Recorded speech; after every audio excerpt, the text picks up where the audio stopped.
સુપ્રભાત વિદ્યાર્થી મિત્રો, આજની ઓનલાઈન ક્લાસમાં તમારા સૌનું સ્વાગત છે। ગયા વિડીયોમાં આપણે શીખ્યા હતા ગુજરાતી ધોરણ 6 દ્વિતીય સત્રનો પાઠ નંબર 14 આવ ભાણા આવ। તેમાં લેખકના બૂટ છે તે સાવ ફાટી ગયા છે। એ ઘણીવાર તેને રિપેર કરીને પહેરે છે, પણ અંતે જ્યારે રિપેર થવાના પણ પૂરા થઈ જાય છે ત્યારે નવા બૂટનું પરમાણુ એટલે કે માપ આપી આવવાનું દુદા મામાને લેખકના પિતા કહે છે। તો લેખક છે તે બહુ જ ખુશ થઈ જાય છે અને માપ આપી આવે છે। તો દુદા મામા કહે છે કે ભાઈ તું ગુરુવારે બૂટ લઈ જાજે, અને તે ગુરુવારે બૂટ લેવા જાય છે ત્યારે દુદા મામા કહે છે કે ભાઈ અમે જાત્રાએ ગયા હતા તો ગુરુવારે બૂટ નહીં બન્યા, એટલે તું એક કામ કર, સોમવારે બૂટ લઈ જજે। ત્યાં સુધીનો આપણે પાઠ શીખ્યા હતા। આ વિડીયોમાં આપણે આગળનો પાઠ શીખીશું। આગળ છે હું રોવા જેવો થઈ જતો, તમે ખોટા ખોટા ધક્કા ખવડાવો છો, બૂટ સીવી દેતા નથી। આવો બબડાટ કરી ભગ્ન હૃદયે દરવાજો વટી જતો, એટલે કે દુઃખી હૃદયે દરવાજાથી તે વયો જતો। ફરી મારી જાતને ઉત્સાહમાં લાવવા પ્રયાસ કરતો, આટલા દિવસ ગયા તો 3 દિવસ વધુ, એમાં શું? સોમવારે પાછો હું દુદા મામાની દુકાને જતો। એ જ શાંતિ, એ જ સ્વસ્થતાથી દુદા મામા કહેતા, આવ ભાણા આવ। દોરાને મીણ ચડાવતા ચડાવતા એ મને આવકાર આપતા। હું કહેતો, બૂટ આપી દ્યો, તમે સોમવારે લઈ જવાનું કહ્યું હતું, તું આજે સોમવાર છે। દુદા મામા કહેતા, અરે ભાણા બેસ તો ખરા, આ તારાથી મોટો શું કરે છે? હું કહેતો, અત્યારે પરશુરામ પોટરીમાં નોકરી કરે છે। બસ આટલું સાંભળતા દુદા મામાની વાત શરૂ થઈ જતી, અરે ભાણા કરીમભાઈ તે કાંઈ ભજન ગાય? બધા જૂના ભજન ગંગા સતીના અને પાનબાઈના, રવિ સાહેબ અને ખીમ સાહેબના મોટો ભજન ગાય છે, એ મને ખબર નહીં, મેં તો હમણાં સંતની જગ્યામાં સાંભળ્યા।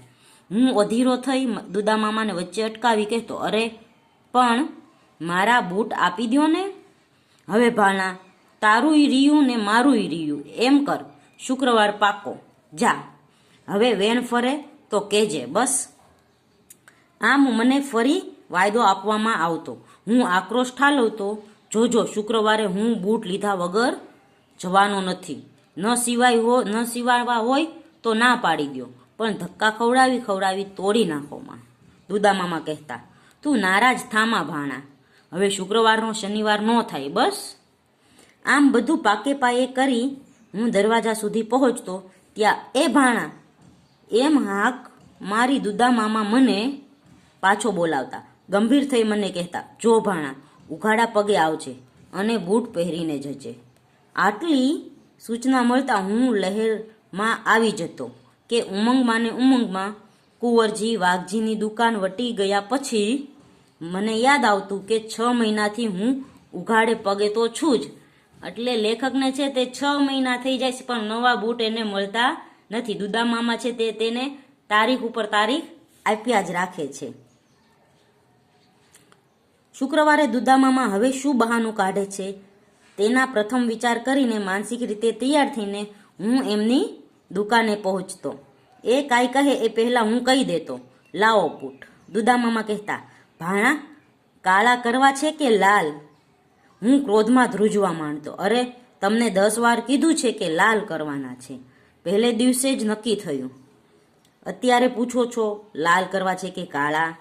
દુદા મામા કહેતા, હું તો લાલ કરતો તો, પણ પછી થયું કે ફેશન કાળાની છે એટલે થયું ભાણાને પૂછીને પછી આગળ વધવું। અરે લાલ લાલ લાલ, હવે કાંઈ? હું કહીને ધુવા ફુવા થતો ભાગતો, એટલે ગુસ્સે થઈને હું એને કહેતો, અને ભાણા સોમવારે લઈ જજે એવી સૂચના સાંભળતા ઘેર આવતો। વળી સોમવારે પહોંચીને કહેતો, લાવો બૂટ। દુદા મામા સામે દિવાલ પર ઓઠામાં ગોઠલી રાખેલ જોડ બતાવી કહેતા, જો રહ્યા। હું જોઈ રહેતો, લાલ ચમકતા અણીવાળા વાદરીવાળા। હું ઓઠા સાથે બૂટ લઈ જવા અધીરો થઈ આગળ વધતો ત્યાં દુદા મામા કહેતા, ભાણા 2 દિવસ ઓઠામાં રાખવા પડશે, નહીંતર શું થશે કે તને ડંખ પડશે, સમજ્યો? મને એમની વાત વાજબી લાગતી। હું કહેતો, ભલે રાખો ઓઠામાં, બસ 2 દિવસ પછી આવીને લઈ જઈશ। 2 દિવસ પછી ગયો તો બૂટ પણ નહીં અને ઓઠું પણ નહીં. મેં કહ્યું, ક્યાં છે મારા બૂટ? અરે ભાણા, કહી દુદામામા શરૂ કરતા. વાત જાણે એમ થઈ કે સીતાપુરથી મગનભાઈનો સુરેશ આવ્યો તો ઈ આ બૂટ જોઈ ગયો ને હઠ લીધી, મારે તો બસ આ જ બૂટ જોઈએ. તે શેઠ ફૂલજીભાઈને મોકલ્યા. સુરેશ હારે આવ્યો અને બૂટ લઈ ગયો. મને થયું ભાણાને આથી સારા બનાવી દઈશ. હવે જો એમ કર, પરમ દિવસે મંગળવારે લઈ જજે. 2 દિવસ આમ કે આમ. વળી મંગળવારે હાજર થયો ત્યારે દુદામામાએ એ જ સ્વસ્થતાથી એ જ શાંતિથી મેડામાંથી ચોપડો ઉતારી ખોલી મારી સામે મૂકતા કહ્યું, મૂક ભાણા પગ. હું અવાચક થઈ ગયેલો. આંખે અંધારા આવી ગયેલા. મારો અવાજ ફાટી ગયેલો. શા માટે? આટલું બોલી શકેલો. આગલું પરમાણું હાથ વગું નથી રહ્યું. મૂળ વાત આમ હતી. હું તને કહી નહોતો શકતો. મને એમ કે ભાણો ખીજાશે. આ રીતના બહાના અને અવિરત ધક્કાને અંતે 8 મહિને મને બૂટ મળતા. મારી આકરી તપસ્યાનો અંત આવતો. દુદામામા સાચે જ મને બૂટ આપતા. વડીલોની બારોબાર મળેલી સૂચના મુજબ બૂટ એક આગળ મોટા સીવાતા, જેથી 2 વર્ષ વધુ ચાલે. પણ મને તો બૂટ મળ્યાનો અનહદ આનંદ થતો. એ પહેરીને હું નીકળતો ત્યારે મને બજાર સાંકડી લાગતી. જો કે મેળા, લગ્ન ચાળો, પરીક્ષા, દિવાળી એવા બૂટ પહેરવાના પ્રસંગો તો એમ ને એમ વીતી જતા. પણ છેવટે બૂટ મળ્યાના આનંદમાં અગાઉનો વિષાદ નાશ પામતો. જ્યારે નવા બૂટની મારી માંગણી મંજૂર થતી ત્યારે અહીં વર્ણવેલા બધા દ્રશ્યો ફરી અચૂક ભજવાતા. વારના નામમાં ફેર પડે પણ વાયદાની રીતમાં ફેર ન પડે. આજે ધક્કા ખાધાનું દુઃખ ભૂલાઈ ગયું છે. બૂટ મળ્યા વખતનો આનંદ યાદ રહ્યો છે. દુદામામાનો સ્નેહ નીતરતો અવાજ હજુય કાનમાં પડાયા કરે છે. એમ કર ભાણા, સોમ, મંગળ અને જો બુધ પણ જાવા દે. એમ કર ગુરુવારે લઈ જાજે. વાર પણ સારો ગણાય. આજે નવા બૂટ લેવાના થાય છે ત્યારે આ સ્નેહભીનો અવાજ અચૂક યાદ આવે છે.